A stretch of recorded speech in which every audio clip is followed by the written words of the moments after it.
आओ આપણે મીટિંગની શરૂઆત કરીએ.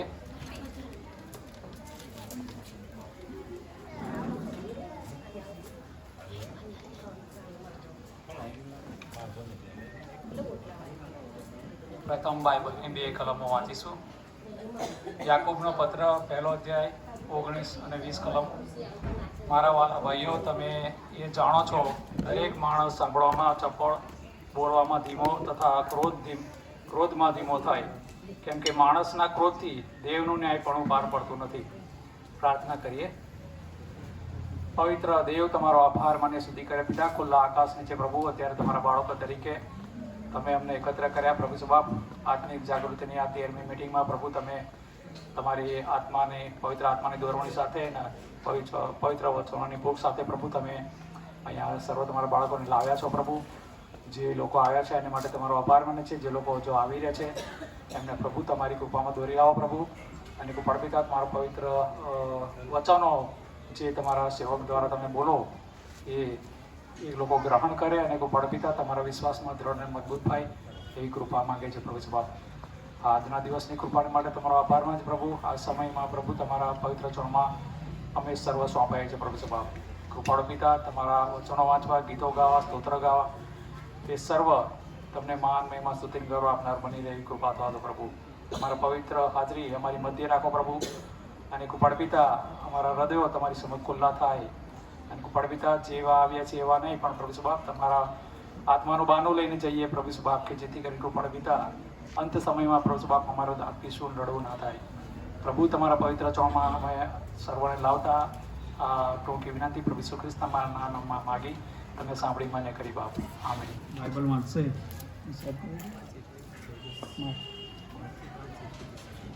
માથીન લખેલી સુવાર્તા 5મો અધ્યાય 21 થી 26 સુધી. સોનલબેન વાંચશે.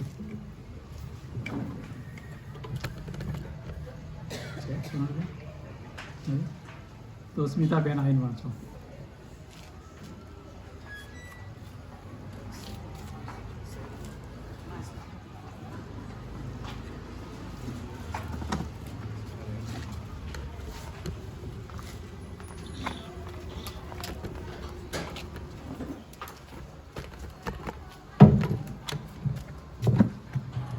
બાઇબલના વચનો વાંચીએ. માથી 5:21 થી 26. તું હત્યા ન કર, ને જે કોઈ હત્યા કરે તે અપરાધી ઠરાવવાને જોખમમાં આવશે, એમ પુરાતન કાળમાં લોકોને કહેલું હતું. એ તમે સાંભળ્યું છે. પણ હું તમને કહું છું કે જે કોઈ પોતાના ભાઈ પર અમથો ક્રોધ કરે છે તે અપરાધી ઠરાવનાર જોખમમાં આવશે. અને જે પોતાના ભાઈને પાંજી કહેશે તે ન્યાયસભાથી અપરાધી ઠરાવવામાં જોખમમાં આવશે. અને જે તેને કહેશે કે તું મૂર્ખ છે તે અગ્નિની ગહેનાઈમાં જોખમમાં નાખવામાં આવશે. એ માટે જો તું તારું અર્પણ વેદી પાસે લાવે ને ત્યાં તને યાદ આવે કે મારા ભાઈને મારે વિરુદ્ધ કંઈ છે, તો ત્યાં વેદી આગળ તારું અર્પણ મૂકીને જા. પહેલાં તારા ભાઈની સાથે સલાહ કર ને ત્યાર પછી આવીને તારું અર્પણ ચડાવ. જ્યાં સુધી તું તારા વાદીની જોડે માર્ગમાં છે ત્યાં સુધી તેની સાથે વહેલો મળી જા. રખીને વાદી તને ન્યાયાધીશને સોંપે ને ન્યાયાધીશ તને સિપાહીને સોંપે ને તું કેદખાનામાં નંખાય. હું તને ખચિત કહું છું કે તું છેલ્લી દમણી ચૂકવીશ નહીં ત્યાં લગી તું ત્યાંથી બહાર નીકળનાર જ નથી. પ્રભુ તેના વાંચેલા વચનને આશીર્વાદ કરે. આમીન.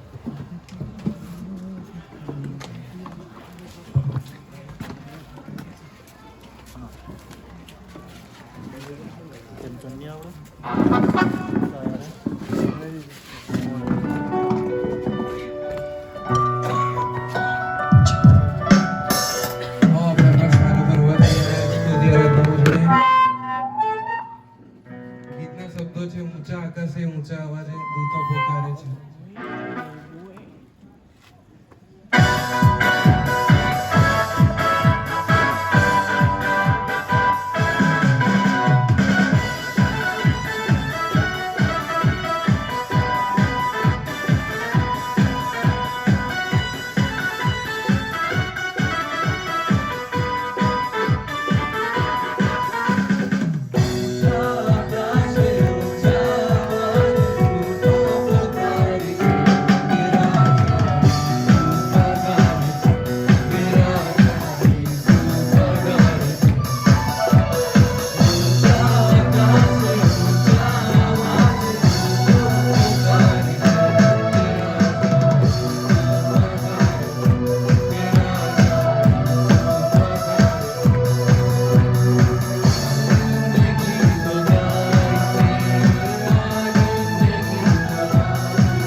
આંખોને બંધ કરે થોડો સમય પ્રભુને યાદ કરતા ગીતમાં જોડે હું તને ચાહું છું ઈસુ.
ઈશ્વર પિતા અમે આભાર માનીએ છીએ કે તમે અમને આ સંગત આપી છે અને ઈશ્વર પિતા અમે આભાર માનીએ છીએ કે તમે અમને તમારા જેવા બનાવ્યા છે અને ઈશ્વર પિતા તમે તમારો જીવ આપે તેની માટે આભાર માનીએ છીએ અને ઈશ્વર પિતા આ 40 દિવસની મીટિંગો છે અને તેમાં અમે જે કંઈ પણ તમારા વચનો શીખીએ અને તમારી સ્તુતિ અને આરાધના કરીએ તે બધી તમે આશીર્વાદિત કરો અને અમે જે કંઈ પણ વચનો અહીંથી શીખીએ તે અમે અમારા જીવનોમાં ઉતારીએ અને આ 40 દિવસ પછી અમે અમારા જીવનોમાં કંઈક નવીનતા લાવી શકીએ અને બીજા લોકોને પણ તમારામાં ઉમેરી શકીએ એવું થવા દો ઈશ્વર પિતા અને અમારી સાથે અને પાસે રહો અને ઈશ્વર પિતા માગી લઈએ છીએ તમારા વચનના સહયોગની માટે કે જે કંઈ પણ તેઓ વચન આપે તે તમારા મુખમાંથી હોય અને તે અમારા હૃદયોને સ્પર્શ કરે અને અમે તેમાંથી કંઈક શીખીએ એવું થવા દેજો ઈશ્વર પિતા. વિનંતી તાના પ્રભુ ખ્રિસ્તના નામમાં માંગુ છું, માટે સાંભળજો અને માને કરજો. આમેન. આપણે આપણા સ્થાનો પર બેસીએ અને આગળનો સમય હું આપણા ડિસ્ટ્રિક્ટ સુપ્રિન્ટેન્ડન્ટ માન્ય રેવરન્ડ બ્રેનાર્ડ સાહેબને આપીશ કે જેઓ આપણને સંદેશામાં દોરશે આગળ.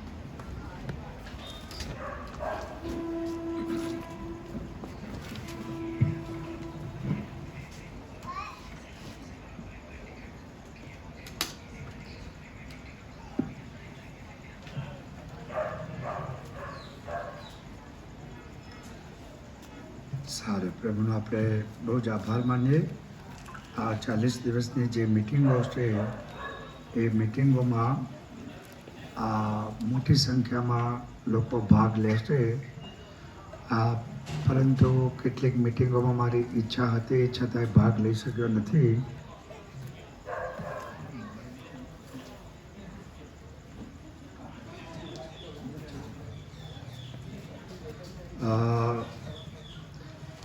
એના ઘણા બધા કારણોમાંનું એક કારણ એ છે કે છેલ્લા 4-5 દિવસથી મારું ગળું એકદમ બગડી ગયું હતું, બોલાતું જ નહોતું. એટલા માટે 3-4 દિવસ ગોળીઓના કારણે થોડું ઘેન રહેતું હતું. અને એટલે એ મિટિંગોમાં આ ડિસ્ટ્રિક્ટની મિટિંગો પણ છે ત્યાં પણ ભાગ નહોતો લઈ શક્યો અને સાથે સાથે આપણી જે મિટિંગ છે એમાં પણ હું ભાગ લઈ શક્યો નહીં. તે માટે હું ક્ષમા ચાહું છું.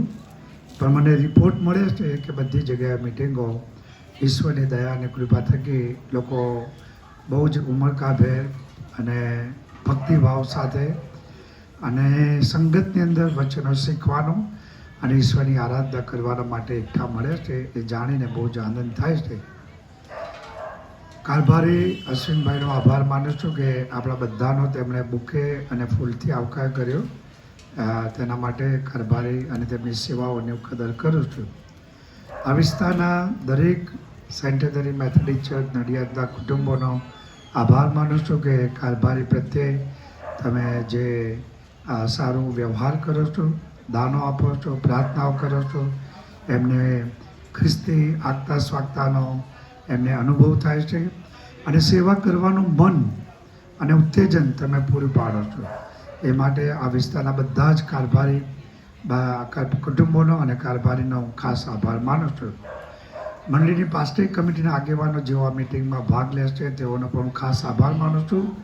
અને બીજા વિસ્તારમાંથી પણ લોકો પ્રભુનું વચન શીખવાના માટે આવે છે. એ બધાના માટે હું પ્રભુનો આભાર માનું છું.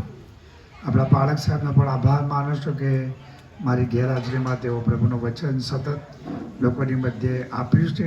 એમની સેવાઓની આ સમયે પ્રભુના સેવક તરીકે હું નોંધ લઉં છું. સાથે સાથે આપણા જુવાનો 21મી તારીખે તો મને લાગે ત્યાં સુધી એ લોકો ધુમાડ જવાન દંતલ દાવડા તમને ઇન્વિટેશન મળ્યું 21મી તારીખે ખાસ મિટિંગમાં. મેં કહ્યું 22મી ને 23મી નહીં આવવા, મારી વિસ્તારની મિટિંગ છે, પણ શનિવારની મિટિંગમાં તમને ઇન્વિટેશન મળશે. ત્યાં આગળ એ લોકોની ધર્મ જાગૃતિની મિટિંગમાં.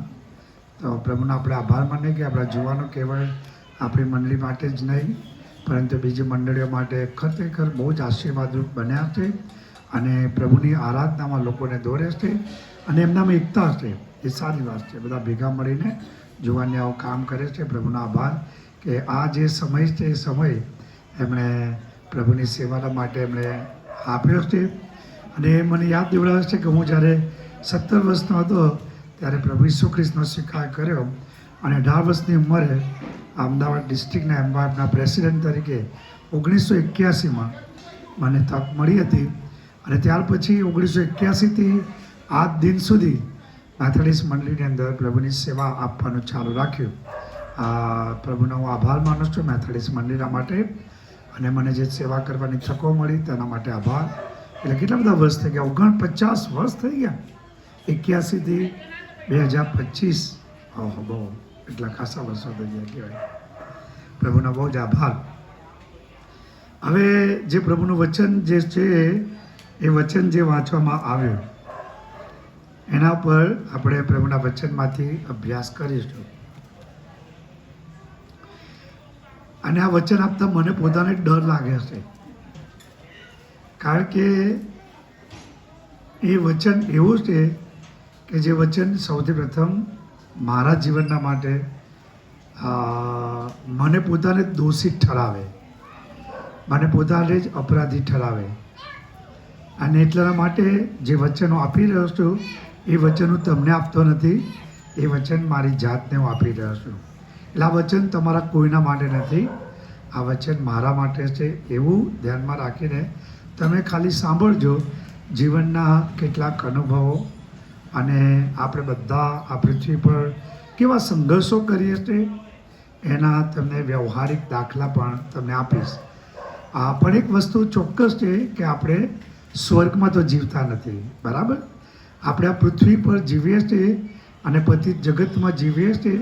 અને પતિત જગતની જે વાસ્તવિકતા છે એના કરતાં મોટી વાસ્તવિકતા કે જે લોકો તારણ પામ્યા, નવો જન્મ પામ્યા, એ લોકો નવી ઉત્પત્તિ બન્યા, દેવના રાજ્યમાં તેમનો સમાવેશ થયો, દેવના રાજ્યના સભ્યો બન્યા, આકાશના રાજ્યના સભ્યો બન્યા, સ્વર્ગના રાજ્યના સભ્યો બન્યા.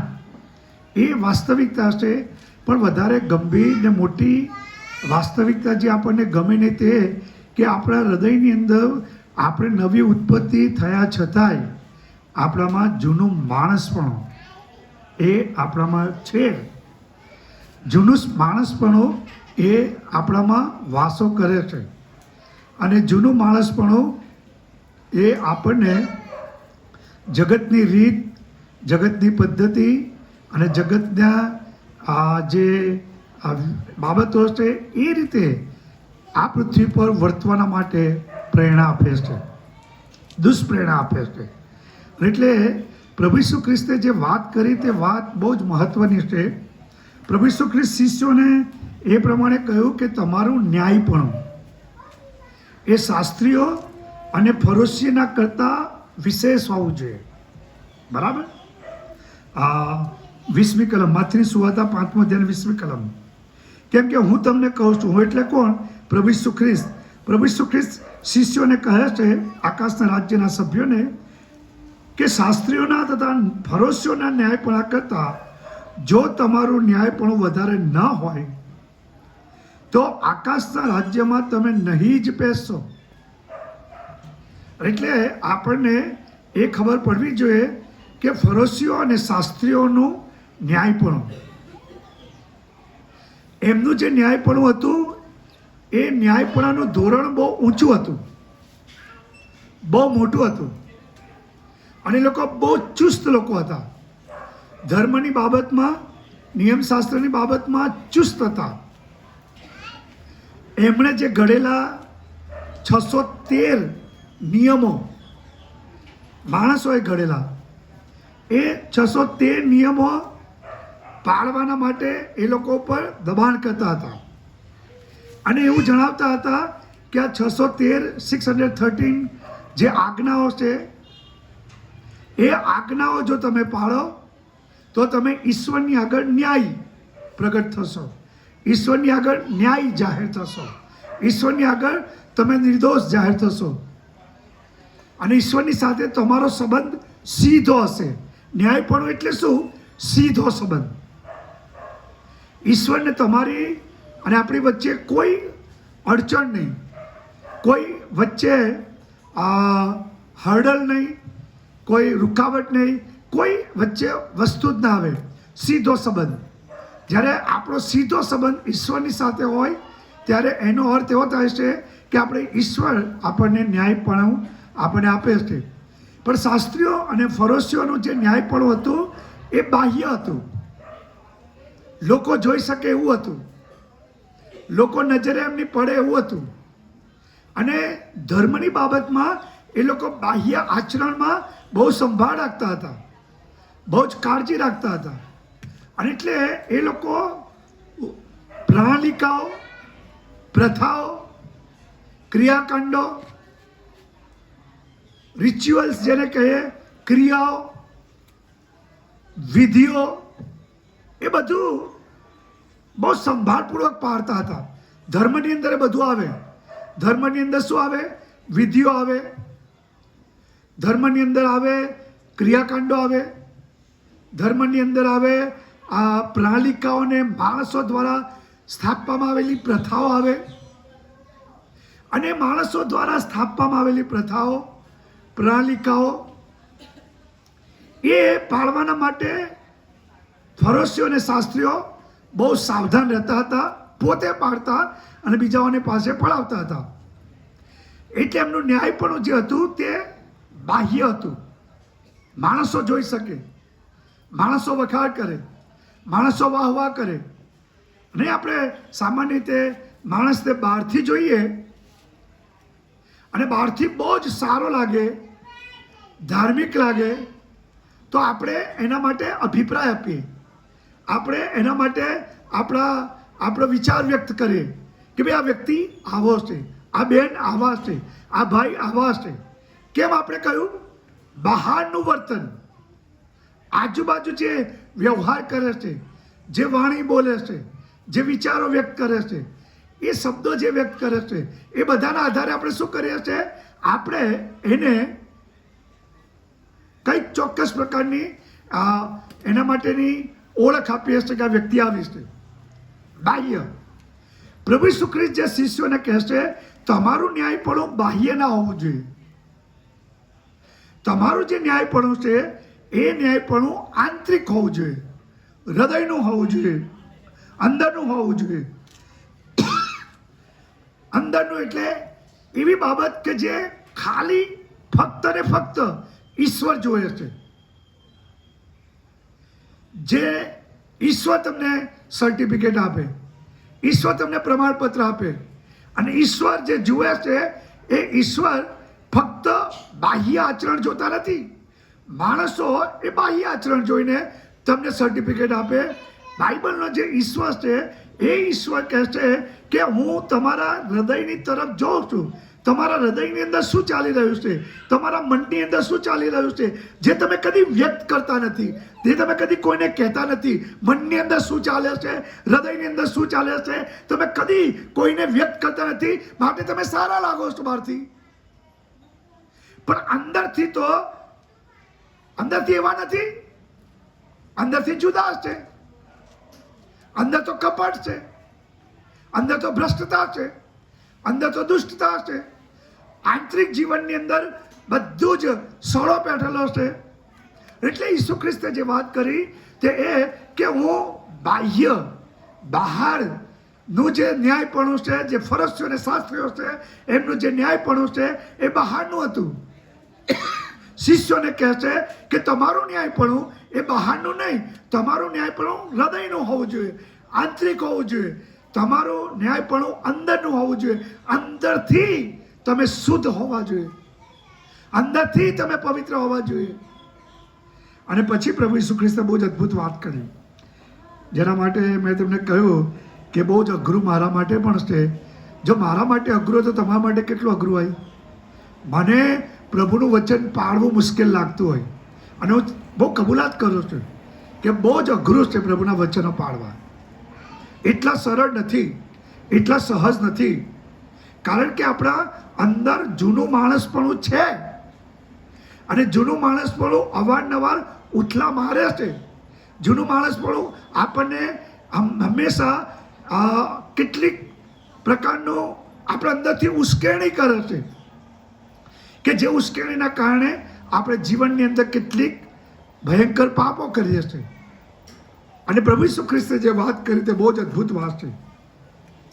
પ્રભુ ઈસુ ખ્રિસ્તે કહ્યું એમ પુરાતન કાળમાં લોકોનું કહેલું હતું એ તમે સાંભળ્યું છે.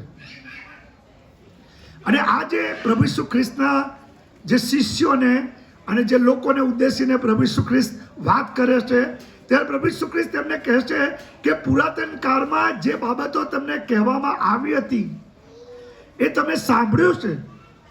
કદાચ શક્ય છે એ લોકોએ વાંચ્યું નહીં હોય, પણ એ લોકોએ રાબીઓ પાસેથી, ધર્મગુરુઓ પાસેથી અને યહૂદી સમાજની અંદર જે આગેવાનો હતા એ આગેવાનો પાસેથી તેઓએ સાંભળ્યું હતું.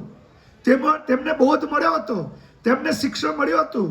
એ જૂના કાળથી એ લોકોને, યહૂદી લોકોને એ શિક્ષણ સતત આપવામાં આવતું હતું. અને પ્રભુ ઈસુ ખ્રિસ્તે કહ્યું કે પુરાતન કાળમાં એમ કહેલું છે કે તું હત્યા ના કર,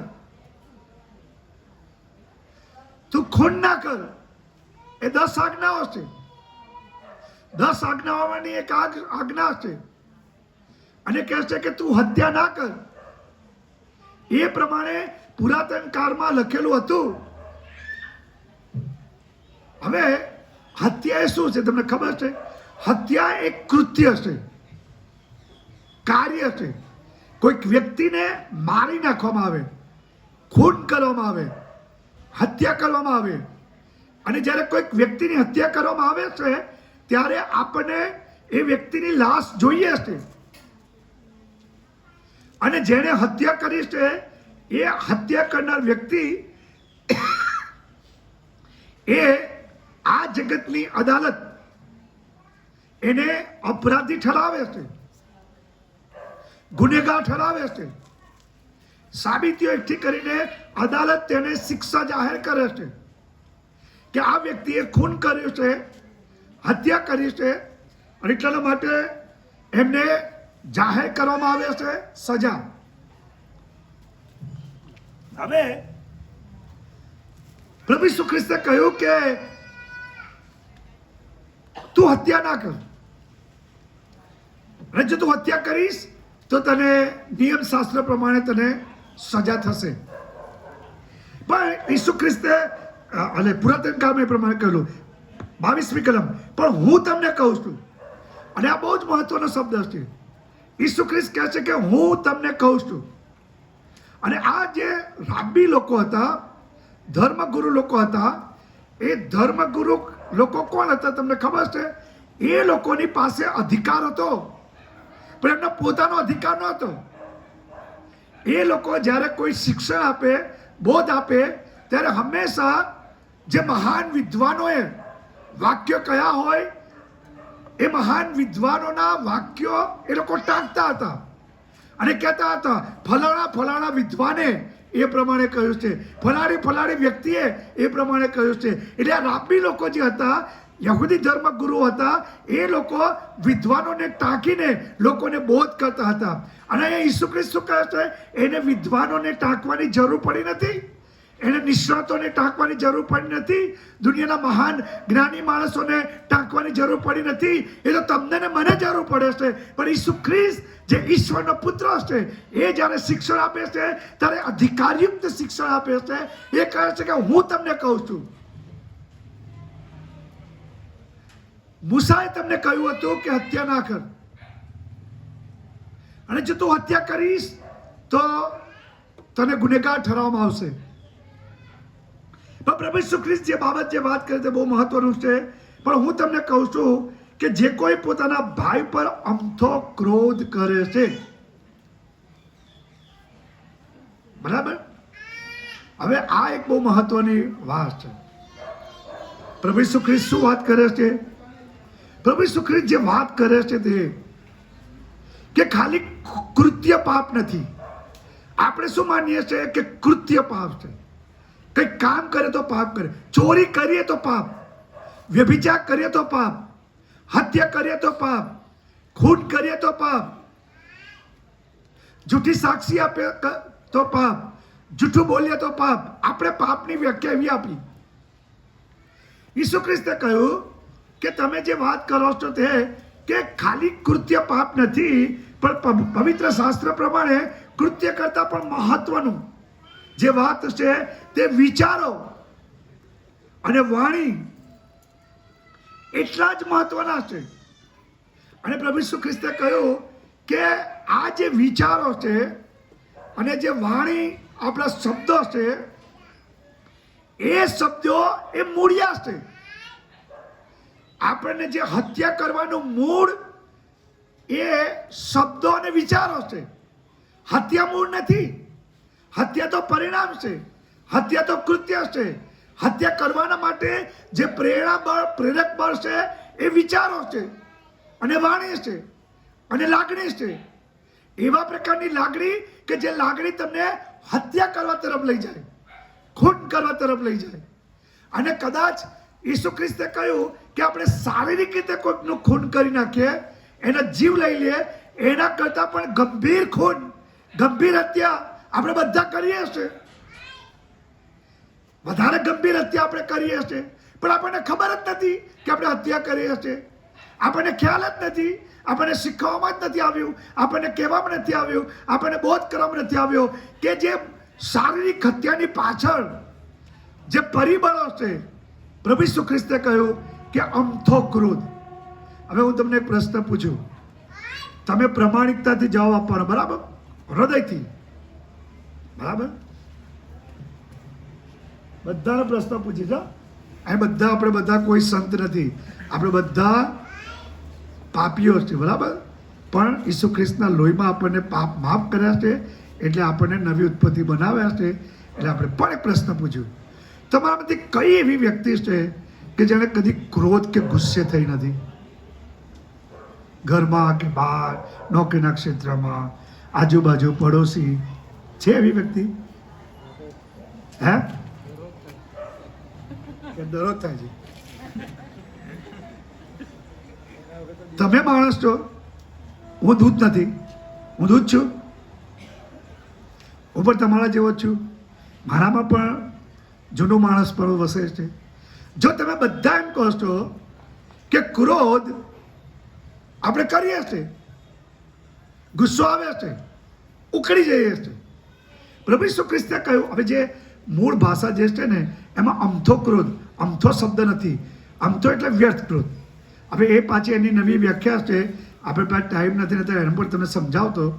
પણ એ કહે છે કે પ્રભુ ઈસુ ખ્રિસ્તે કહ્યું, જો કોઈ ભાઈ, કોઈ વ્યક્તિ પોતાના ભાઈ પર અમથો ક્રોધ કરે, અને એ બહુ જ મહત્વનું છે કે આ જે ક્રોધ છે એક એવા પ્રકારની હૃદયની અંદર લાગણીઓ છે કે જે લાગણીઓ ઘણી બધી વાર આપણે આવેશમાં, આવેગમાં અને ઉશ્કેરાટની અંદર આપણે વ્યક્ત કરીએ છીએ. પછી આપણને ભાન થાય છે, અરે કેટલું બધું નુકસાન થઈ ગયું, કેટલા બધા સંબંધો તંગ થઈ ગયા, કેટલા બધા વ્યક્તિઓને આપણે ખૂન કરી નાખ્યું ક્રોધ વ્યક્ત કરીને. એટલે આ એક એવા પ્રકારનું પાપ છે. આ ચોક્કસ ક્રોધ એ પાપ તો નથી જ, પણ જે ક્રોધ પાપ ક્યારે બને છે એ પણ હું તમને સમજાવું. આપણે સમજવાની જરૂર છે બાઇબલ આધારે કે ક્રોધ ક્યારે પાપ બને. તમને ખબર છે કે બાઇબલનો ઈશ્વર એ કોપાયમાન ઈશ્વર છે. કેટલા માને છે? બાઇબલનો ઈશ્વર કોપાયમાન ઈશ્વર છે, ક્રોધ કરનાર ઈશ્વર છે. એવું માનો છો? કોઈ નહીં માનતા? માનો છો? તમે તો જાણતા જ નથી કશું. નથી જાણતા તો તમને મારે કહેવું પડશે વચનમાંથી, એટલે તમને ખબર પડે. મારી સાથે ખોલો પુનર્નિયમનું પુસ્તક 9મો અધ્યાય 8મી કલમ. આજે મારી સામે જુઓ છો એટલે હું શું કરું કે મને એવું લાગે છે કે શું મારે સમજવું, એટલે બાઇબલ જ વાંચવા જવા દો. પુનર્નિયમનું પુસ્તક 9મો અધ્યાય અને 8મી કલમ વાંચો કોઈ જોરથી. પ્રભુ યહોવા શું કહે છે સાંભળો, વાંચો. હોરેબમાં પણ તમે યહોવાને કોપાવ્યો, મૂસા કહે છે, ને યહોવા તમારા પર એટલો બધો કૃપામાન થયો કે તેણે તમારો નાશ કરી નાખ્યો. અને તમે આગળ જુઓ 19મી કલમ, કેમ કે તમારો વિનાશ કરે એટલો બધો યહોવા તમારા પર કોપાયમાન તથા સખત નારાજ થવાથી હું બીધો, પણ તે વખતે પણ યહોવાએ મારું સાંભળ્યું, અને યહોવા હારૂન ઉપર એટલો બધો કોપ્યો કે તેણે તેનો નાશ કરી નાખ્યો હોત. અને તે જ વખતે મેં હારૂનને કાજે પણ પ્રાર્થના કરી. શું લખ્યું છે? હું તમને બાઇબલમાંથી ઘણા ફકરા આપું પણ ટાઈમ નથી. કે યહોવા એ ભારે કોપાયમાન, અને એને ઈશ્વરને એક ઘણો ક્રોધ ચડ્યો, એનો ગુસ્સો તપી ગયો, આસમાને ગયો. હવે જે ક્રોધ માટે શબ્દ વાપરવામાં આવ્યો છે એની સરખામણી ક્રોધની કરવામાં આવી છે. એ સળગી ઉઠ્યો, એટલે આગની સાથે ક્રોધની વાત કરવામાં આવી છે. આપણે જાણીએ છીએ એક ચિંગારીથી આખી કેટલી બધી આગ લાગી જાય છે, ભડકો થાય છે, સળગી ઉઠે છે. અને બાઇબલમાં લખ્યું છે કે યહોવાનો કોપ તેઓના ઉપર સળગી ઉઠ્યો.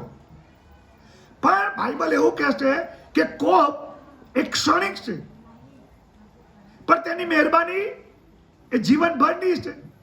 જો ક્ષણિક કોપની અંદર, ઈશ્વરના ક્ષણિક કોપની અંદર જો લોકો નાશ પામે તો ઈશ્વર લાંબા સમય સુધી કોપ કરે તો કેવી હાલત થાય. એટલા માટે જે ક્રોધ છે, જે કોપ છે, જે રોષ છે, જે ગુસ્સો છે, એ જે ગુસ્સો છે એ ગુસ્સો ક્ષણિક છે, થોડી પળ માટેનો છે, થોડા સમય માટેનો છે, કદાચ 5 મિનિટ, કદાચ 10 મિનિટ. પણ એ 5 અને 10 મિનિટ અંધકારની રાત્રિ એવી તમારી પર છવાઈ જાય છે અને 5 અને 10 મિનિટના ક્રોધની અંદર તમે એટલા આવેશિત થઈ જાઓ છો, હું પણ એટલો આવેશિત થઈ જાઉં છું, આપણે એટલા આવેશમાં આવીએ છીએ કે આપણે એ ઈશ્વરની ઈચ્છાની વિરુદ્ધનું આપણે પાપ કરીએ છીએ. એટલા માટે ક્રોધ એ ખતરનાક છે અને મેં વ્યક્તિગત રીતે બહુ જ અનુભવ કર્યો છે. 3-4 મહિને એકાદ વખત તો એવો સમય આવે જ કે મારા ગુસ્સાનો પાર ના હોય. કોઈક વખત તો 4-5 મહિને એકાદ તો ઘટના બને જ.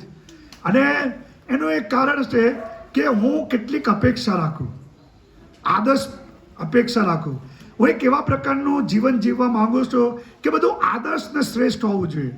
હવે જે વ્યક્તિઓ આદર્શવાદી હોય કે દાખલા કે ઘરમાં બધું જ ચોખ્ખું જ જોઈએ, ઘરની અંદર બધું જ વ્યવસ્થિત જોઈએ, ઘરની અંદર બધું સરસ ચાલવું જોઈએ, એ જે આદર્શવાદી વ્યક્તિ હોય એ વ્યક્તિ જ્યારે ઘરમાં આવે નોકરીમાંથી અને ઘરમાં બધું અસ્તવ્યસ્ત કરે એટલે તરત જ એનો ગુસ્સો એની પત્ની પર જાય, બાળકો પર જાય, તરત જ એ ક્રોધાયમાન થાય. કેમ? કારણ કે આદર્શવાદી વ્યક્તિ છે, એ બધું સારું જોવા માંગે છે. અમુક વસ્તુ ના બનવું જોઈએ, ના થવું જોઈએ, એ વસ્તુ જ્યારે થાય ત્યારે એને ઉશ્કેરાટમાં આવી જાય. એ વ્યક્તિ ત્યારે ક્રોધિત થઈ જાય અને વ્યક્તિ ક્રોધિત થઈ જાય અને એનો ક્રોધ એ કોપાયમાન થઈ જાય. પ્રભુનો આભાર માનીએ કે એ લોકો કોપાયમાન અને ક્રોધ વ્યક્ત કરે છે. પરિણામ શું છે કે એમનું બીપી લેવલ ડાઉન થઈ, બીપી લેવલ કંટ્રોલમાં રહે, એમની શારીરિક રીતે કંટ્રોલમાં. કારણ કે તમે કોપને અને ગુસ્સાને અંદર ભરી રાખો. ઘણા લોકો છે ને ગુસ્સાને એટલો બધો ભરી રાખે છે કે પછી એમના શરીરની અંદર એ વ્યક્ત નથી કરતા, એટલો બધો દબાવી રાખે, એટલો બધો દબાવી રાખે અને પછી શું થાય છે કોઈક વખતે એ માનસિક રીતે એમના ટેન્શન ને સ્ટ્રેસ એટલો બધો આવી જાય, જે વ્યક્ત નહીં કરેલો ગુસ્સો એ એમને અલ્ટિમેટલી સ્ટ્રોક હાર્ટ એટેક તરફ લઈ જાય. શું તમને કહું, અત્યારે મેડિકલ સાયન્સ સાચું કહે છે કે અત્યારે જે મેડિકલ સાયન્સ કહે છે તે કે સ્ટ્રેસ જે છે વ્યક્તિ અંદરથી સબકોન્શિયસ માઇન્ડની અંદર એટલે બધા એ અંદરથી ક્રોધાયમાન છે અને એ વ્યક્ત નથી કરતો. પરિણામે એ જે સબકોન્શિયસ માઇન્ડમાંથી ક્રોધ જ્યારે બહાર આવે છે એ વ્યક્ત કરે તો બરાબર છે, જો બહાર ના આવે તો સબકોન્શિયસ માઇન્ડમાંથી શરીરની ઉપર એની એટલી પ્રચંડ અસર થાય છે કે એનું બીપી, ડાયાબિટીસ અને એની જાત જાતના શરીરના રોગો એ આવે છે અને છેવટે એને એટેક આવે ને સ્ટ્રોક આવે. એટલો બધો ક્રોધ એ ખતરનાક છે. અને એટલે આપણે ક્રોધને, હું તમને કહું, કોઈ માણસ ક્રોધ કરે તો એના માટે અદાલત, પોલીસ એને પકડી લઈ જાય છે. પોલીસ પકડી લઈ જાય ક્રોધ કરે તો અદાલત એને ગુનેગાર ઠરાવે, અદાલત એને અપરાધી ઠરાવે છે. પ્રભુ ઈસુ ખ્રિસ્તે કહ્યું જો કોઈ માણસ અમથો ક્રોધ કરે છે તો તે અપરાધી ઠરવાના જોખમમાં છે. એટલે બાઇબલ એવું કહે છે કે જો તમે અમથો ક્રોધ કરો છો તો ભલે આ દેશના કાયદા એ તમને શિક્ષા ના કરે, ભલે આ દેશની અદાલત તમને શિક્ષા ના કરે, ભલે આ દેશની ન્યાયપાલિકા અને કોર્ટો એ તમને અપરાધી ના ઠરાવે, ભલે પોલીસ તમને અપરાધી ના ઠરાવે, ભલે સમાજ તમને અપરાધી ના ઠરાવે, સમાજ કદાચ અમથો ક્રોધ સહન કરી લે, પણ બાઇબલ કહે છે જે કોઈ વ્યક્તિ અમથો ક્રોધ કરે છે એ અપરાધી અને ગુનેગાર કરવાના જોખમમાં એ આવી જાય છે. એટલે કેટલી બધી ખતરનાક બાબત છે ક્રોધ. ઈશ્વર એ અમથા ક્રોધના માટે આપણને કહે છે કે તમે જોખમમાં છો. અમથો ક્રોધ, નકામો ક્રોધ, કારણ વગરનો ક્રોધ, વ્યર્થ ક્રોધ. ક્રોધ ક્રોધિત થવાનું કોઈ વ્યાજબી તાર્કિક કારણ નહીં, છતાંય ગુસ્સે થઈ જવું. પછી પ્રભુ ઈસુ ખ્રિસ્તે કહ્યું, આ ક્રોધને તમે કઈ રીતે વ્યક્ત કરો છો? આ ક્રોધને તમે કઈ રીતે વ્યક્ત કરો છો? તમારી વાણી દ્વારા. જ્યારે આપણે ક્રોધિત થઈએ ત્યારે આપણી વાણી પર આપણું નિયંત્રણ રહેતું નથી. આમાં કેટલા વ્યક્તિઓ એવા છે બહુ ગુસ્સે થયા હોય અને એમની વાણી પર નિયંત્રણ હોય, શબ્દો પર નિયંત્રણ હોય? શક્ય છે? શક્ય છે? ઇમ્પોસિબલ. સિવાય પવિત્ર આત્માનું સામર્થ્ય અને પવિત્ર આત્મા આપણા હૃદયની અંદર સંપૂર્ણ કબજો ના લે. 50% લીધો હોય તો આપણે ક્રોધિત થઈ જઈએ અને આપણને ખબર ના પડે અને આપણે પાપ કરીએ. પણ 100% કબજો લે તો પવિત્ર આત્મા આપણને કંટ્રોલમાં રાખે. પ્રભુ ઈસુ ખ્રિસ્તે કહ્યું, જ્યારે તમે ક્રોધિત થાવ છો ત્યારે જો કે આ જગતની અદાલતો તમને અપરાધી ઠરાવતી નથી, પરંતુ પ્રભુ ઈસુ ખ્રિસ્ત કહે તમે અપરાધી થવાના જોખમમાં છો. અને જે કોઈ પોતાના ભાઈને પાજી કહે છે, કે જે કોઈ પોતાના ભાઈને પાજી કહે છે, ગુસ્સે થયા, ભયંકર ગુસ્સે થયા, ભારે ગુસ્સે થયા, ઉગ્ર રીતે ગુસ્સે થયા, અને એના કારણે તમારા શબ્દો, તમે શબ્દ જે છે એ તમે તમારા ભાઈને પાજી કહો છો. ચલો મને કહો, પાજી એટલે શું? તમે વાંચો છો બાઇબલ? બાઇબલ વાંચો છો ને? વાંચો છો? નહીં વાંચતા? પાજી શબ્દ આવ્યો, તમે શું સમજશો પાજી એટલે? બોલો, પાજી એટલે શું? હા, પાજી શબ્દ કોણ કહેશે? પાજી એટલે શું? તમે આટલી જિંદગી કાઢી, બાઇબલ વાંચ્યું, પાજી શબ્દ આવ્યો, તો તમે ડિક્શનરી લેતા નથી? આ તમારી ભૂલ છે. હું હંમેશા ડિક્શનરી વાપરું છું. પાજી શબ્દ આવ્યો, વાંચી કાઢ્યો, પણ તમને સમજે પાજી એટલે શું મને કહો? હા, બધી રીતે નિર્બળ, મનની વ્યાખ્યા આપવાની છૂટ. મૂર્ખ તો પાછળ શબ્દ વાપર્યો છે, બીજો શબ્દ વાપરે મૂર્ખ. મૂર્ખ સેકન્ડ શબ્દ છે. તેમાં જોતા લખ્યું છે, જે કોઈ પોતાના ભાઈને પાજી કહે છે તે ન્યાયસભાથી અપરાધી ઠરવામાં આવશે. જોખમમાં જે કોઈ તેને મૂર્ખ કહે છે તે અગ્નિની ગેરનાના જોખમમાં આવશે. પાજી એટલે શું? કોણ બોલ્યું? હારો બોલ્યો, જે બોલ્યો. પાજી એટલે આશીર્વાદભાઈ વડીલ છે, વકીલ છે અને ન્યાયાધીશ છે. આપણે ગુજરાતીમાં એનો અર્થ થાય છે હલકો કે નીચ માણસ. જે કોઈ વ્યક્તિ પોતાના ભાઈને હલકો કે નીચ કહે છે, પાજી કહે છે. પ્રભુ ઈસુ ખ્રિસ્તે કહ્યું, એ સુપ્રીમ કોર્ટ, ન્યાયસભા એટલે યહૂદી લોકોની સુપ્રીમ કોર્ટ. સુપ્રીમ કોર્ટ એને શું કરશે? એને ન્યાય, એને અપરાધી ઠરાવશે, ગુનેગાર ઠરાવશે, એને સજા કરશે. એવું પ્રભુ ઈસુ ખ્રિસ્તે કહ્યું. ફરસ્યો એવું નહોતા કહેતા. ફરસ્યો ભલે તમે પાજી કહો, કંઈ વાંધો નહીં. એ લોકો પાજી કહેતા હતા, શાસ્ત્રીઓ પાજી કહેતા હતા. ઈસુ ખ્રિસ્તે કહ્યું, ભલે ફરોશીઓ અને શાસ્ત્રીઓ પાજી શબ્દ કહે અને એ નિરાંતનો અનુભવ કરે, પણ તમે મારા શિષ્ય છો. તમે કોઈ તમારા ભાઈ કે તમારી બહેનને પાજી શબ્દનો અર્થ, જે મૂળ શબ્દ છે ગ્રીક ભાષાની અંદર, એનો અર્થ એવો થાય છે, રાક્કા શબ્દનો અર્થ એવો થાય છે ખાલી મગજનો. આપણે ગુજરાતીમાં મેં શબ્દ શોધ્યા છે. આપણે ગુજરાતીમાં એક શબ્દ વાપર્યો છે, ગધેડા જેવો.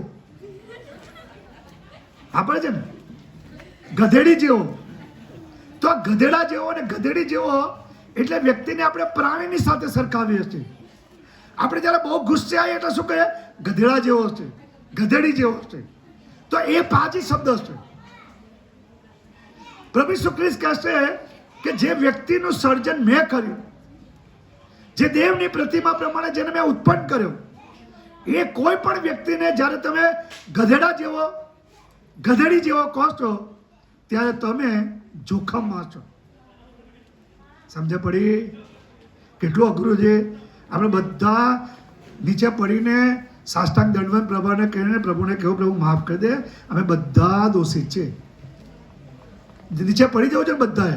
આ ખુરશો નાખીને નીચે સાષ્ટાંગ દંડવત પ્રણામ કરીને પ્રભુને એટલું જ કહેવું છે, પ્રભુ અમે બધા દોષિત છે. કેટલી બધી વાર આપણે લોકોને કહે છે બુડથલ, ગમાર, બાઘો, ઠોઠ નિશાળ્યો, ડફોળ, અક્કલ વગરનો, કંઈ સમજણ જ પડતી નથી. એ જે શબ્દો છે એનો અર્થ કે એનું મગજ ખાલી છે, ખાલી મગજનો. જે કોઈ વ્યક્તિ પોતાના ભાઈને ખાલી મગજનો, અક્કલ વગરનો, સમજણ વગરનો એ સમજે છે, એનો અર્થ એવો થયો કે તમે એ વ્યક્તિનું ભયંકર અપમાન કરો છો, એ વ્યક્તિનું ભારે અપમાન કરો છો, એ વ્યક્તિને તમે હલકો ગણો છો, એ વ્યક્તિને તમે નીચ ગણો છો, એ વ્યક્તિને તમે બૌદ્ધિક રીતે એ મગજ ચાલતું નથી એને તમે વારંવાર એવું કહીને એનું જે પોતાનું સેલ્ફ વર્થ ઇંગ્લિશમાં કહે છે, એનું પોતાનું જે મૂલ્ય છે, ઈશ્વરની પ્રતિમા પ્રમાણે ઉત્પન્ન થયેલો વ્યક્તિ, એનું એટલું બધું મૂલ્ય છે ઈશ્વરની નજરમાં, એ મૂલ્યને તમે તોડી નાખો છો, એને તમે અવમૂલ્યન કરો છો, એનો જે આત્મવિશ્વાસ ખોઈ જાય છે, એ વ્યક્તિની જીવન તમે બરબાદ કરો છો. તમારા શબ્દોથી તમે વ્યક્તિને એ નારાજ કરો છો. અને એ ઈસુ ખ્રિસ્તે કહ્યું કે તમારે એવું ના કહેવું જોઈએ. આજથી કોઈ કહેશો નહીં ગધેડા જેવો કે ગધેડી જેવો. હા, કારણ કે તમારો દીકરો કે તમારી દીકરી કે તમારો ભાઈ કે તમારી બહેન, તમારા મા બાપ એ પ્રાણી નથી, એ ઈશ્વરની પ્રતિમા હશે. એટલે ઈસુ શું કહે છે કે જો તમે એવું કહેશો કે પાજી છે તો તમે જોખમમાં છો, અપરાધી થવાના. પછી પ્રભુ ઈસુ ખ્રિસ્તે કહ્યું, જે કોઈ વ્યક્તિ પોતાના ભાઈને એમ કહે કે તું મૂર્ખ છે. મૂર્ખ એટલે શું? મૂર્ખ શબ્દ જે વાપરવામાં આવ્યો છે એ વિશેષ કરીને એના ચરિત્રના સંદર્ભની અંદર, એ જે મૂર્ખ શબ્દ છે એના હૃદયના સંદર્ભની અંદર, નૈતિક રીતે દુષ્ટ માણસ આપણે કહીએ, જે નૈતિક રીતે પતિત થયેલો છે, અધમ છે, એ વ્યક્તિને આપણે, દાખલા તરીકે કોઈ દારૂડિયો હોય, કોઈ પીનારો હોય અને આપણે એને મૂર્ખ કહીએ, તો પ્રભુ ઈસુ ખ્રિસ્તે કહ્યું જો તમે એને મૂર્ખ કહો છો, ભલે પીવે છે, ભલે દારૂ પીવે છે, ભલે વ્યસન કરે છે, પણ જો તમે તેને મૂર્ખ કહો છો તો તમે, બાઇબલમાં લખ્યું છે અગ્નિની ગેહન્નામાં એટલે નરકના માટે, એટલે સૌથી મોટામાં મોટી શિક્ષા છે, સૌથી અઘરામાં અઘરી શિક્ષા. પેલી શિક્ષાઓ તો પૃથ્વી પરની છે, આ તો અનંતકાળની શિક્ષા, એને અગ્નિમાં નાખી દેવાય. મૂર્ખ એનો અર્થ એવો થયો કે કોઈક વ્યક્તિનું ચરિત્ર ખંડન કરવું, ચરિત્ર હનન કરવું, એની જે શાક, ઇજ્જત અને આબરૂની ધૂળધાણી કાઢવી, અને એ જે પ્રમાણે જે લોકો કરે છે એ લોકો અગ્નિની ગેહન્નામાં જોખમમાં આવીને પડે છે. આ બહુ ગંભીર છે. કોઈ પણ વ્યક્તિનું ચરિત્ર, જે શબ્દ એકચ્યુઅલી, આ તમને હું, ગ્રીક ભાષા તમે જાણતા નથી ને હિબ્રુ જાણતા નથી એટલે એ બધું કહેતો નથી, પણ મોરોસ શબ્દ છે. મોરોસ શબ્દનો અર્થ એવો થાય છે કે કોઈક વ્યક્તિનું તમે ચરિત્ર ખંડન કરો, પુરાવા વગર, સાબિતીઓ વગર, તો તમે ગેહન્નાના જોખમમાં આવીને પડશો. અને કેટલા બધા વ્યક્તિઓ, કોઈ જુવાન દીકરા દીકરીની લગ્નની વાત ચાલતી હોય અને કેવી અદ્ભુત ફાંસ મારે છે આપણા લોકો, કેટલી જબરજસ્ત ફાંસ મારી દે, કશું ના હોય. મેં તો અનુભવ કર્યો છે આમાં લોકોની મધ્યે, કશું ના હોય, જુવાન દીકરા દીકરીના લગ્ન બંને મા બાપ તૈયાર હોય અને પછી ફોન કરે આજુબાજુ સમાજના મંડળીના લોકો, આ છોકરી તો પેલા જોડે પતી ગયું અને આ છોકરો તો પીવે છે, પતી ગયું. વાત મારી હાજરીમાં સાહેબ સગાઈ થયેલી તૂટી ગઈ, અમારા મિસિસ સાક્ષીજી, કશું હતું નહીં વાતમાં. કેવી ફાંસ મારી હશે, કેવું ચરિત્ર ખંડન કરે છે, એમાં તો આપણે એક્સપર્ટ છે. ચરિત્ર હનન કરવામાં, કોઈની આબરૂ ઇજ્જતને ધૂળધાડી કરવામાં આપણે કેટલા પાવરતા નથી? બધા પાવરતા, હું પણ પાવરતા, તમે પાવરતા, આપણે બધા પાવરતા છે ને. કોને કેવી રીતે કાપી નાખો અંદર ને બહાર, આપણે બધા એક્સપર્ટ છીએ. પ્રભુ ઈસુ ખ્રિસ્તે કહ્યું તમે ચરિત્ર ખનન કરો છો તો યાદ રાખો તમે નર્કના જોખમમાં છો. એટલા માટે હું હંમેશા લોકોને કહું છું કે આ સોશિયલ મીડિયા છે ને, આ સોશિયલ મીડિયા એ શું કરે છે? લોકોના ચરિત્રનું ખનન કરે છે, લોકોના ચરિત્રને ખંડન કરે છે, લોકોની જે ઇજ્જત આબરૂ જે છે પુરાવા વગર, સાબિતીઓ વગર, ઘણી બધી વાર એની અંદર તમે મજા પડે છે ને તમને વાંચો ત્યારે, આજ બાપુ આજે સાયમન બેનાર્ડ સાહેબનું આવી ગયું, એટલે ખાનગીમાં ગુપ્તમાં મજા કરે. સાચું હશે? આવું થયું હશે? આવું બન્યું હશે? આવું ખરેખર જાત જાતના પ્રશ્નો. એક ફોન ઉઠાવીને મને કીધું હોય તો તમને કહું શું થયેલું, પણ ફોન નહીં ઉઠાવવાનો, બીજાને કહેવાનું. એક્સપર્ટ, એટલે એક્સપર્ટ કે મને તો ખબર નહીં પડતી કે ઈશ્વરના વચનો જે છે. આપણે તમને કહું, પ્રભુ ઈસુ ખ્રિસ્તે કહ્યું કે જો તમે કોઈકની ચરિત્ર ખનન કરો છો, હનન કરો છો, તો તમે મોટા જોખમમાં છો. કોઈની આબરૂની ધૂળધાણા તમે કાઢો છો તો તમે નર્કના જોખમમાં છો.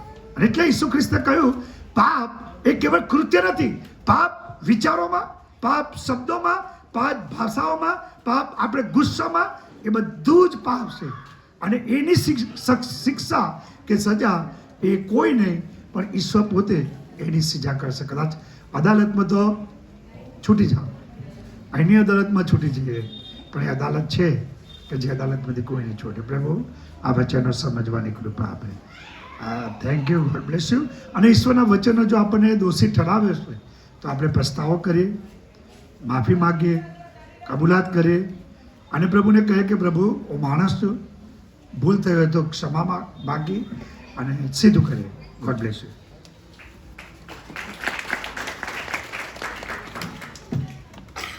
સર્વશક્તિમાન દેવ, ગૌરવવાન રાજ્ય, તમને માન મહેમાને ગૌરવ આપતા અમે બધા તમારી પાસે આવ્યા છીએ પ્રભુ.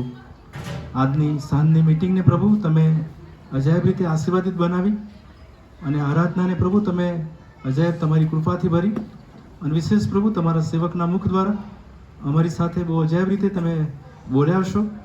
અને વચન દ્વારા પ્રભુ અમે દૂષિત માલુમ પડીએ છીએ ત્યારે અમે ચોક્કસ કબૂલ કરીએ છીએ કે પ્રભુ અમે પાપી છીએ, અધૂરા છીએ, નબળા છીએ. પ્રભુ તમે અમને જાણો છો, તમે અમને માફ કરો, અમને શુદ્ધ કરો અને તમારા દીકરા દીકરીઓ તરીકે અમને તમારી કૃપા આપો, તમારામાં ચલાવો તેવી વિનંતી પ્રભુ અમે કરીએ છીએ. અને પ્રભુ એ વચન અમારા માટે કાયમ રહે, સદા પ્રભુ અમે એ વચનમાં રહીએ અને વચન દ્વારા આગળ વધીએ, તેના માટે સામર્થ્ય પૂરું પાડજો તેવી પ્રાર્થના અમે કરીએ છીએ પ્રભુ. અને આજની આ મિટિંગને પ્રભુ તમે અજાયબ આશીર્વાદિત બનાવી છે અને તમારી કૃપા અમે પામ્યા અને તેથી અમે તમારો પુષ્કળ આભાર માનીએ છીએ પ્રભુ. અને અમારા આ એ વિસ્તારના જે રહીશો, જે પરિવારો અહીંયા હાજર છે, એ બધા જ પરિવારોને માટે અમે તમારો બહુ જ આભાર માનીએ છીએ. કારભારી અશ્વિનભાઈ અને તેમના પરિવારને માટે પ્રભુ અમે આભાર માનીએ છીએ. તેમની સેવાઓને માટે પ્રભુ અમે તમારી સ્તુતિ મહિમા કરીએ છીએ. અને પ્રભુ આ પરિવારો દ્વારા સેન્ટરલ મેથોડિસ્ટ ચર્ચમાં તેમનું જે ઉમદા કાર્ય, તેમનું જે સહભાગિતા અને તેઓ દ્વારા જે સહકાર મળી રહ્યો છે અને તેઓ એ ચર્ચમાં મંડળીમાં તેઓ ખાસ કરીને આશીર્વાદિત થઈ રહ્યા છે અને તમારામાં તેઓ વધારે ને વધારે મહિમાવાન થાય છે અને તેઓ જે સપોર્ટ કરી રહ્યા છે તે બધાને માટે પ્રભુ અમે તમારો પુષ્કળ આભાર માનતા આવનાર દિવસોમાં તેઓને બધાને તમારા હાથોમાં અમે સોંપીએ છીએ. એ સર્વ પરિવારોને પ્રભુ તમે આશીર્વાદ આપજો, એ બધાની સાથે તમે રહેજો અને બધા જ કુટુંબો તમારામાં સુખી સમૃદ્ધ તમે કરજો તેવી પ્રાર્થના અમે કરીએ છીએ પ્રભુ. અમારા આ વિસ્તારમાં પ્રભુ પાછલા દિવસોમાં જો કોઈ બીમાર હતા અને તેમને સાજાપણું તમે આપ્યું, એ સર્વને પ્રભુ તમારો આભાર, અમે તમારો આભાર માનીએ છીએ. તમે તેમને આશીર્વાદિત કરજો, તમારામાં વૃદ્ધિ વિકાસ તમે બનજો, તેમના જીવનોને વધારે સુખી સમૃદ્ધ તમે કરજો અને તેમની તંદુરસ્તી બનજો તેવી પ્રાર્થના અમે કરીએ છીએ પ્રભુ. અને ઉપરાંત પણ પ્રભુ આ વિસ્તારમાં જે વિદ્યાર્થીઓએ 10મા 12માની પરીક્ષાઓ પાછલા દિવસોમાં આપી, તમે આવનાર દિવસોમાં સારા માર્ક સાથે ઉત્તીર્ણ કરજો. આગળના અભ્યાસને માટે પ્રભુ તમે તેમને તૈયાર કરજો અને ભાવિ કારકિર્દીને માટે પ્રભુ તમારી કૃપા બનજો તેવી પણ અમે પ્રાર્થના કરીએ છીએ પ્રભુ. અને વિશેષ પ્રાર્થના કરીએ છીએ પ્રભુ તમે આ વિસ્તારના દરેક સભાસદો એ આવનાર દિવસોમાં આત્મિક રીતે વધારે વૃદ્ધિ પામે, વિકાસ પામે, તમારા રાજ્યને માટે વધારે આગળ આવે અને ઉપયોગમાં આવે તેના માટે તમારી કૃપા આપજો. એમ વાયફના જુવાનો અને હાજરેલા તમામ એ બધાને પ્રભુ તમારા હાથોમાં સોંપીએ છીએ પ્રભુ. બંને પાળક સાહેબો અને અમારા પરિવારોને પણ તમે આશીર્વાદિત કરજો તેવી વિનંતી કરતા અમે સૌ તમારા હાથોમાં સોંપાઈએ છીએ. આવતીકાલની મિટિંગને પણ પ્રભુ તમે આશીર્વાદિત બનાવજો તેવી પણ અમે વિનંતી કરીએ છીએ. અમારી આ પ્રાર્થના અમારા તારનાર મુક્તિદાતા પ્રભુ ઈશ્વરના નામથી અમે પ્રાર્થીએ છીએ, માટે સાંભળો અને માન્ય કરો. આમેન. ઓ આકાશમાં અમારા બાપ, તમારું નામ પવિત્ર મનાવો, તમારું રાજ્ય આવો, જેમ આકાશમાં તેમ પૃથ્વી પર તમારી ઈચ્છા પૂરી થાઓ. દિવસની મારી રોટલી આજે અમને આપો, જેમ અમે અમારા ઋણને માફ કર્યા છે તેમ તમે અમારા ઋણોને માફ કરો. અમને પરીક્ષણમાં ન લાવો, ઊંડાઈથી અમારો છૂટકો કરો, કેમ કે રાજ્ય તથા પરાક્રમ તથા મહિમા સર્વકાળ સુધી તમારા છે. આમેન. આપણે બધા ઊભા થઈએ. મારી આપ સર્વને વિનંતી છે કે આવતીકાલે મારા મિસિસ અમે બંને અમદાવાદ જઈશું. પરમ દિવસે શુક્રવારના દિવસે ની રિપ્લેસમેન્ટનું ઓપરેશન છે. તમે બધા પ્રાર્થનામાં યાદ રાખશો. એટલે 4-5 દિવસ તમારી મધ્ય અમે નહીં હોઈએ અને અમને તમારી પ્રાર્થનાની જરૂર છે. ચોક્કસ તમે પ્રાર્થના કરશો. ખ્રિસ્તની શાંતિ જે સર્વ સમસ્યાથી દીપાવ છે તે તમારા હૃદય અને મનોની સંભાળ રાખો. ઈશ્વર પિતા, પુત્ર અને પવિત્ર આત્માનો આશીર્વાદ હમણાંથી સદા સર્વકાળ સુધી તમે સર્વની પર રહો. આમીન, આમીન અને આમીન.